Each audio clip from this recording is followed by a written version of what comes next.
السلام علیکم ناظرین، میں حافظہ بہاری آپ کے ساتھ ہم خیال۔ جیسے کہ آپ جانتے ہیں پورا ملک اس وقت کورونا وائرس کے خوف میں مبتلا ہے۔ اس صورتحال میں ڈاکٹر فرقان الحق کی موت ایک معمہ بن گیا ہے۔ ان کی موت اور بیماری کے حوالے سے دو متضاد باتیں سامنے آئی ہیں۔ ڈاکٹر صاحب کی بیوہ نے بتایا ہے کہ وہ ڈاکٹر صاحب کو ایمبولینس میں لے کر ہسپتالوں کے چکر لگاتی رہیں، کسی بھی ہسپتال میں انہیں ایڈمٹ نہیں کیا گیا۔ انہوں نے روتے روتے بتایا کہ ایمبولینس کے عملے نے بھی ان کے ساتھ تعاون نہیں کیا، وہ خود ہی اپنے میاں کو سوار کرتی رہی، اتارتے وقت بھی ایمبولینس والوں نے تعاون نہیں کیا، کوئی بھی ان کے میاں کو ہاتھ لگانے کو تیار نہیں تھا، نہ کسی ہاسپٹل والے نے اور نہ ہی ایمبولینس والوں نے ان کے ساتھ تعاون کیا۔ ڈاکٹر فرقان الحق کے بارے میں بتایا جا رہا ہے کہ کراچی میں کرونا وائرس سے جاں بحق ہونے والے یہ تیسرے ڈاکٹر تھے۔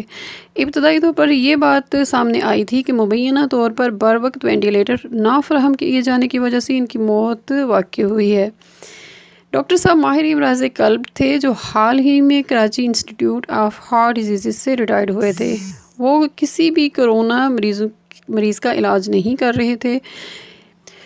ڈاکٹر فرقان الحق کی اہلیہ نے بتایا کہ وہ انہیں امن ہیلتھ کیئر سروسز کی ایمبولینس میں ڈاکٹر فرقان الحق کو Sindh institute of urology and transplant منتقل کیا، لیکن ہسپتال انتظامیہ نے جگہ کی کمی کے باعث انہیں ایڈمٹ کرنے سے انکار کر دیا، جس پر ایمبولینس انہیں گھر لے آئی۔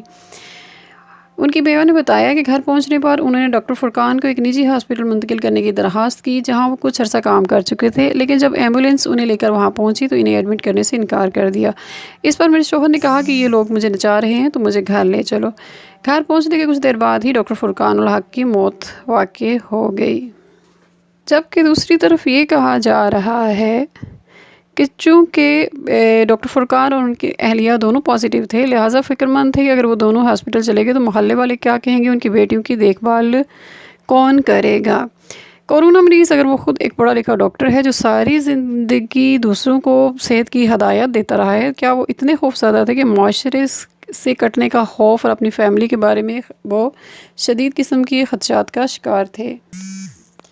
ڈاکٹر صاحب کی اہلیہ نے بتایا کہ گزشتہ ہفتے ان کے شوہر کا کورونا ٹیسٹ مثبت آنے کے بعد وہ دونوں سیلف آئسولیشن میں چلے گئے۔ جب انہیں بخار ہوا تو میں ان کو لے کر کمرے میں بند ہو گئی تھی۔ اتوار کی صبح ڈاکٹر صاحب کو سانس لینے میں مشکل ہوئی تو انہوں نے ہاسپٹل منتقل ہونے کا فیصلہ کیا۔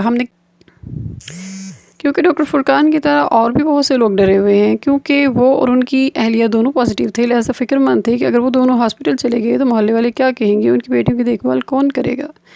ضرورت اس بات کی ہے کہ معاشرہ اس معاملے میں اپنا رویہ تبدیل کرے تاکہ کورونا وائرس سے متاثرہ افراد کی مدد کی جا سکے۔ السلام علیکم ورحمۃ اللہ وبرکاتہ۔